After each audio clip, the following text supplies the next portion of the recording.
você acha que porque ganhou uma ou duas batalhas da vida, que a guerra já está ganha, você começou a perder. A verdade é que Satanás tem muita ferramenta para derrubar a gente. A principal dele é o orgulho. Se a sua vida está muito fácil, se parece que não está tendo desafio, cuidado. Talvez o orgulho não está deixando ver que você ainda precisa mudar. Para pensar, tô sem saída. Para pensar, essa é a vida. Para pensar o que fazer. Para pensar só com você. Sejam muito bem-vindos ao Vem Segue-me do Para Pensar.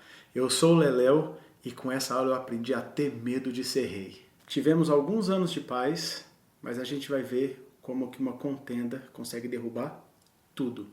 Paorã, que era o líder dos nefitas, morre e seus 3 filhos vão disputar pela cadeira de juiz supremo. Um deles ganha, o outro aceita, o terceiro decide com seus seguidores se revoltarem contra isso. Olha o que vai acontecer. Mas eis que Paanque e aqueles que o queriam como governador ficaram muito irados. Por isso estavam a ponto de, por meio de lisonjas, persuadir o povo a rebelar-se contra seus irmãos. E aconteceu que, quando estava prestes a fazer isso, eis que foi aprisionado e julgado de acordo com a voz do povo, tendo sido condenado à morte porque se rebelara e procurara destruir a liberdade do povo. Ora, quando aqueles que desejavam que ele fosse seu governador viram que havia sido condenado à morte, ficaram encolerizados. E eis que mandaram um certo Quiscúmen até a cadeira de juiz de Paorã, e ele assassinou Paorã quando se achava sentado na cadeira de juiz. A insatisfação política de um povo, a vontade deles de tomar poder a qualquer custo, de governar, vai trazer toda a guerra e uma discórdia imensa de volta para os nefitas. E a gente vai ver como que Satanás atualiza as suas armas de guerra, como que Satanás enxerga outras formas de poder enganar o povo. Lembra quando a gente falou lá atrás que o convênio é uma ferramenta fortíssima para fazer a gente mudar, para fazer a gente se comprometer com algo? Pois é, Satanás ele tenta imitar Jesus Cristo. Satanás ele tenta parecer do bem e ele vai usar essas mesmas ferramentas. Olha o que ele vai usar agora com os inimigos da liberdade. Versículo 11. E ele reuniu-se com os que haviam enviado e todos eles fizeram um convênio, sim, jurando por seu eterno Criador que a ninguém diriam que Quiscúmen assassinara Paorã. Aqui a gente vai começar a ver Satanás tentando fazer alguma coisa muito parecida com o que Deus faz para conseguir, no caso, enganar o povo. Não é só isso que ele faz. Versículo 14. E aconteceu que no 41º ano do governo dos juízes, os lamanitas reuniram um inumerável exército de homens e armaram-nos com espadas e com cimitarras e com arcos e flechas. Lembra que o mal se preparava para atacar? Olha o que Satanás fez agora. E com capacetes, e com couraças, e com todo tipo de escudos de toda espécie. Satanás ele vai tentar agora trazer confiança para aquele povo. Eu não vou só te ajudar a atacar eles. Eu vou te dar ferramentas para se defender. Será que vai funcionar? Versículos 16 e 17. E assim, o rei dos Lamanitas, cujo nome era Tubalote, que era filho de Amoron, lembra de Amoron? Aquele que estava comprando uma guerra de 500 anos atrás? Pois é, filho dele era rei dos Lamanitas. Supondo que Corionton, sendo um homem forte, poderia fazer frente aos nefitas com sua força e também com sua grande sabedoria, de maneira que, enviando, dominaria os nefitas. Incitou-os, portanto, à cólera, e reuniu seus exércitos, e nomeou Corionton como líder, e fez com que eles descessem à terra de Zaraínla para combater os nefitas. Eles vão tentar usar do mesma motivação, dos mesmos discursos, colocar aqui um líder forte, igual Moroni era, para poder liderar os exércitos dos Lamanitas. Satanás se atualiza. Na nossa vida, ele vai fazer parecer que a sua briga está certa. A forma como ele vai fazer parecer que suas brigas estão certas é porque você provavelmente, você não, aquelas outras pessoas que fazem coisas erradas. O inimigo ele vai trazer algumas vitórias. Olha o versículo 22. Ora, quando Corionton viu que se havia apoderado da cidade de Zaraínla e viu que os nefitas haviam fugido deles e haviam sido mortos e postos em cativeiro e aprisionados, e que haviam tomado a praça mais forte de toda a terra, seu coração encheu-se de coragem, de modo que estava pronto para atacar toda a terra. Os inimigos tiveram uma grande vitória nessa guerra. Satanás preparou eles, deu a armadura, deu para eles um líder inspirador, um líder motivacional. Satanás fez eles fazerem convênio com ele, mas no final, o final de quem segue Satanás é sempre o mesmo. O que vai acontecer? Depois dos Lamanitas terem dominado a capital dos nefitas, e de Corianto, o líder deles, achar que eles iam conseguir dominar todo mundo, eles vão marchando para Abundância, que era uma outra grande cidade. E lá, Moroni, o chefe dos exércitos dos Nefitas, ele vai estar preparado e vai ser completamente diferente. Olha só, versículo 28. Mas quando Moroni descobriu isso, imediatamente mandou Leí com seu exército para detê-los, antes que atingissem a terra de Abundância. E assim ele fez. E deteve-os antes que chegassem à terra de Abundância e atacou-os, de modo que eles começaram a retroceder. Então o exército de Leí conseguiu fazer frente ali aos lamanitas, de modo que eles ficaram com medo e começaram a voltar. Versículo 30. E aconteceu que Moronia cortou sua retirada e travou o combate com eles, e o combate tornou-se extremamente sangrento. Sim, muitos foram mortos, e entre os que foram mortos estavam também Corianto. Então, eis que os lamanitas não podiam retroceder, nem pelo norte, nem pelo sul, nem pelo leste, nem pelo oeste, porquanto se achavam cercados de todos os lados pelos nefitas. No final, pode ter certeza que Satanás vai abandonar os seus. O convênio de Satanás não é sério. E assim Corianto havia tirado os lamanitas no meio dos nefitas, de modo que ficaram em poder dos nefitas, e ele próprio foi morto. E os lamanitas entregaram-se nas mãos dos nefitas. Satanás pode atualizar o modo de atacar a gente. O destino de quem escolhe seguir ele continua sendo a destruição. O problema é que nem sempre é fácil perceber a intenção de Satanás. Ele não chega aqui falando assim, olha, vamos fazer um convênio, eu vou te preparar, eu vou te dar proteção para você se dar mal lá no final. Muito pelo contrário. Ele tenta se colocar, ele tenta mostrar para vocês que a escolha errada que vocês estão tomando é simplesmente a melhor do planeta. Olha como que ele faz isso. Capítulo 2, versículos 4 e 5. Pois havia um certo Gadianton que era de sobremaneira hábil no falar e também muito astuto para levar efeito os planos secretos de assassinatos e pilhagens. Portanto, se tornou o chefe do bando de Quiscumen. Por conseguinte, lisonjeando-os também, lisonjeando Quiscumen, prometera conceder àqueles que pertenciam ao seu bando poder e autoridade sobre o povo, se eles o colocassem na cadeira de juiz. Portanto, Quiscumen procurou destruir Elamã. Ele vai chegar com palavra. Ele vai chegar prometendo aquilo que a pessoa quer. Ele vai oferecer poder. Então Gadianton chega lá, que aqui, e a gente vai ver que ele é a representação do mal de fato. Ele vira para Quiscumen e fala assim, vai lá, você vai dar conta. Vai pegar lá de novo, matar o juiz supremo que está lá na cadeira de juiz. No caso agora, o juiz supremo já é Elamã, filho de Elamã, aqueles dos 2.000 guerreiros. E qual que é o destino de quem segue Satanás? Ele atualizou. Ele usou de lisonja agora. Ele não botou escudo, arma e convênio. Ele está usando outra ferramenta. Versículo 9. Ora, isso agradou consideravelmente a Quiscumen, pois supôs que poderia executar seus desígnios. Mas eis que, ao se encaminharem para a cadeira de juiz, o servo de Elamã apunhalou Quiscumen no coração, de modo que ele caiu morto sem um gemido. E ele correu para contar a Elamã tudo o que tinha visto, ouvido e feito. E aconteceu que Elamã ordenou que prendessem esse bando de ladrões e assassinos secretos, a fim de que fossem executados de acordo com a lei. Novamente, o destino de quem segue o mal é a destruição. Não tem outro caminho. A gente vai perceber aqui o estrago que vai acontecer em 11 anos. Olha o que ele fala da queda dos nefitas. E eis que no fim deste livro vereis que esse mesmo Gadianton veio a ser a causa da ruína, sim, da destruição quase completa do povo de Nefe. E como em 11 anos foi o prazo que demorou para esse povo começar a se dar muito mal, eu vou pedir a ajuda de alguém aqui hoje para contar essa história comigo.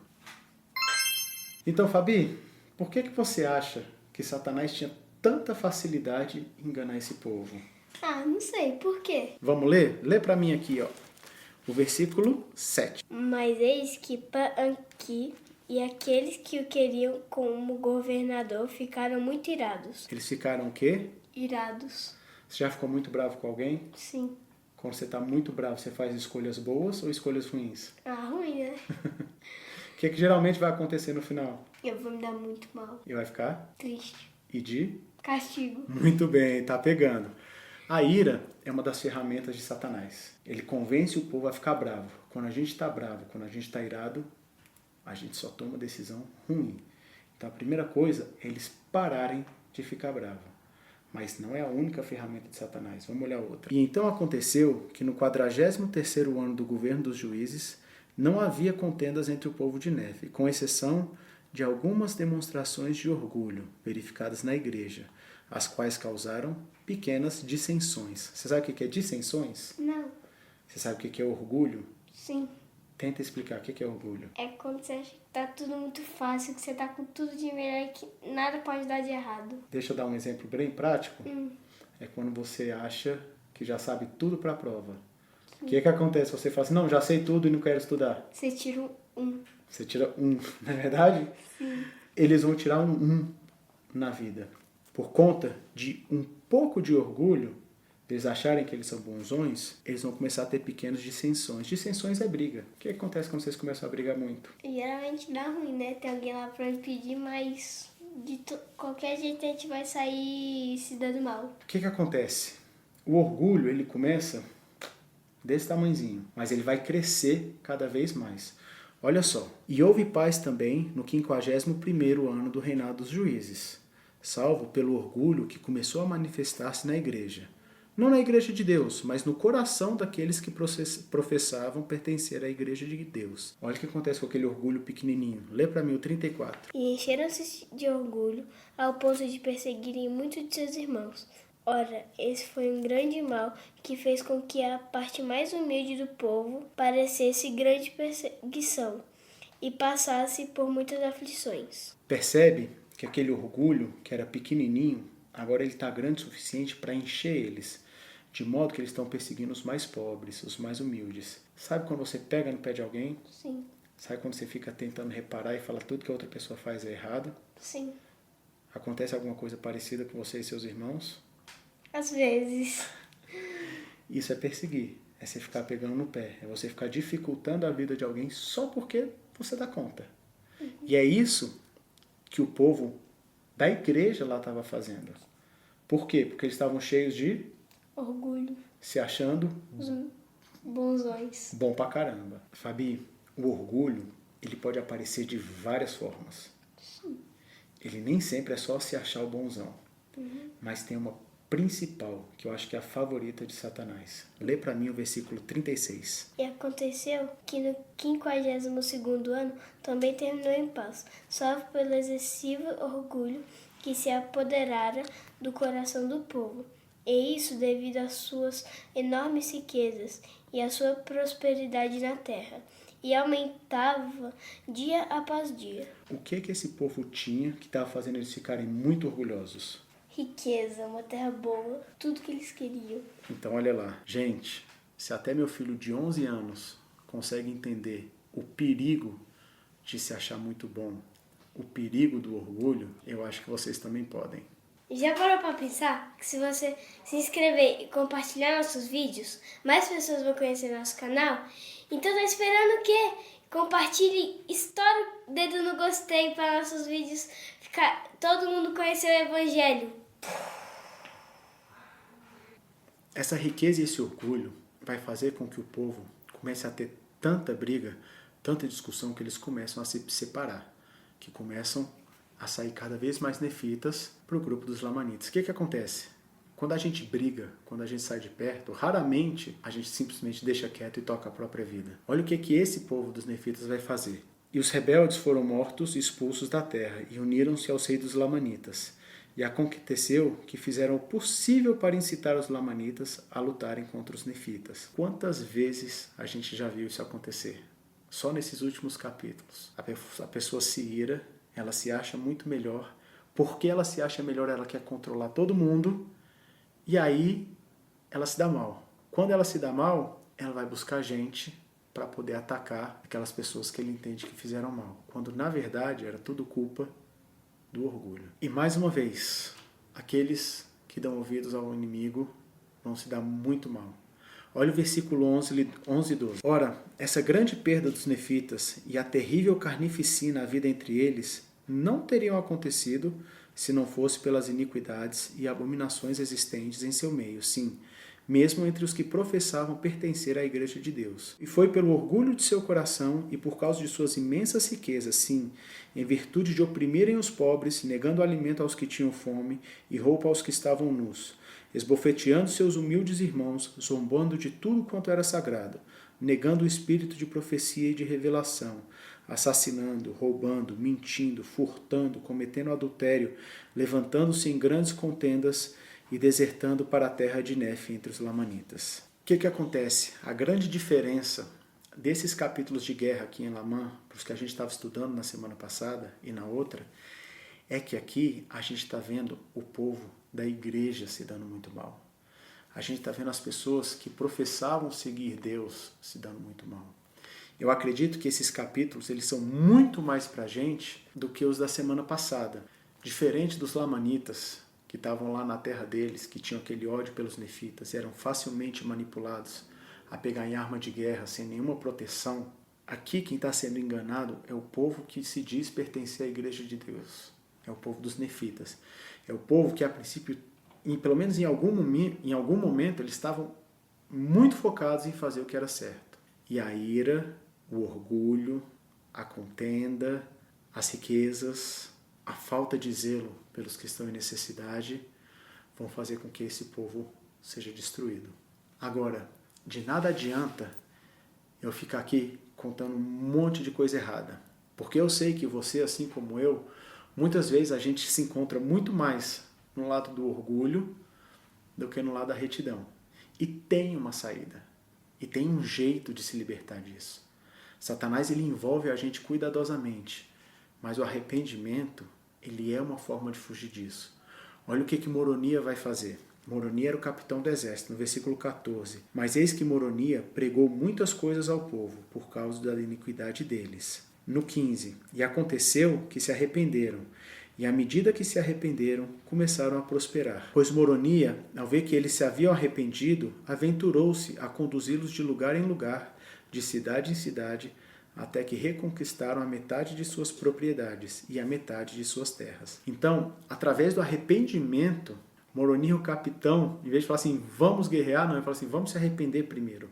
E conforme eles iam se arrependendo, eles foram progredindo, eles foram reconquistando aquilo que eles haviam perdido. O próprio Nefe, que era filho de Elamã, que vai ser quem vai assumir a cadeira de juiz, ele que é o governador de toda a terra dos nefitas, ele vai abrir mão da cadeira porque ele percebe que através de guerra, através dessas lutas, eles não estão tendo nenhum descanso duradouro. Pensa assim, igual na nossa vida, de vez em quando as coisas melhoram um pouquinho, depois elas pioram. Aí melhoram um pouquinho de novo, depois elas pioram. E a gente está nesse ciclo constantemente. Como é que quebra esse ciclo? Olha o que Nefe vai fazer. Ele abre mão do governo dele e ele fala assim, vou dedicar o resto da minha vida para pregar, para ensinar para os lamanitas. O que acontece?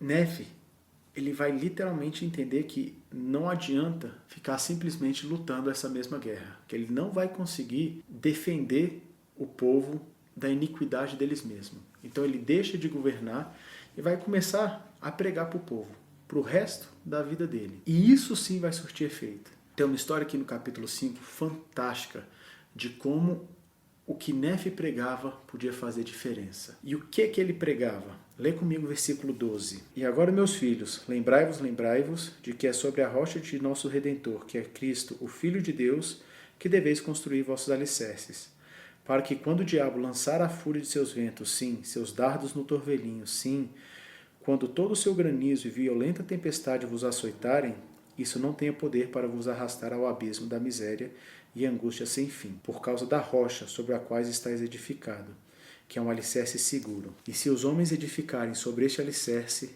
não cairão. E ele vai passar o resto da vida ensinando as pessoas como estabelecer seus alicerces em Jesus Cristo. Construir um alicerce em Cristo era o que Nefe pregava. A verdade é que dá para fazer uma aula, um livro inteiro, só sobre como construir um alicerce em Cristo. Lembra que alicerce é a base, é o começo de tudo. Cristo ele tem que estar presente na origem das nossas escolhas, lá no comecinho. E foi através de pregar e de ensinar isso que Nefe vai conseguir com que haja paz em toda a terra, que o povo prospere de uma forma imensa, com que as guerras acabem de vez. Você também pode fazer isso. Você também pode pregar o Evangelho. A gente aprende hoje com os nossos líderes que pregar o Evangelho é principalmente uma questão de ser um bom exemplo. Compartilha nas mesmas ferramentas que o inimigo usa. Compartilhe nas redes sociais. Compartilhe o que você acredita. Tenha coragem de ser um bom exemplo por onde você passar. Dessa forma, que nem Nefe, a gente vai estar ajudando as pessoas a mudarem e as contendas a acabarem. Então vamos aproveitar, ser um pouquinho que nem Nefe e vamos compartilhar essa semana. Topa o desafio de ir comigo? Essa semana compartilhar uma escritura que a gente gosta no nosso Instagram. Beleza? Eu vou estar lá e pode marcar o Para Pensar para a gente curtir também você fazendo que nem Nefe. Para pensar o que você quer. Dinheiro, fama, testemunho ou fé. Para pensar o que Deus te deu. Para pensar o universo é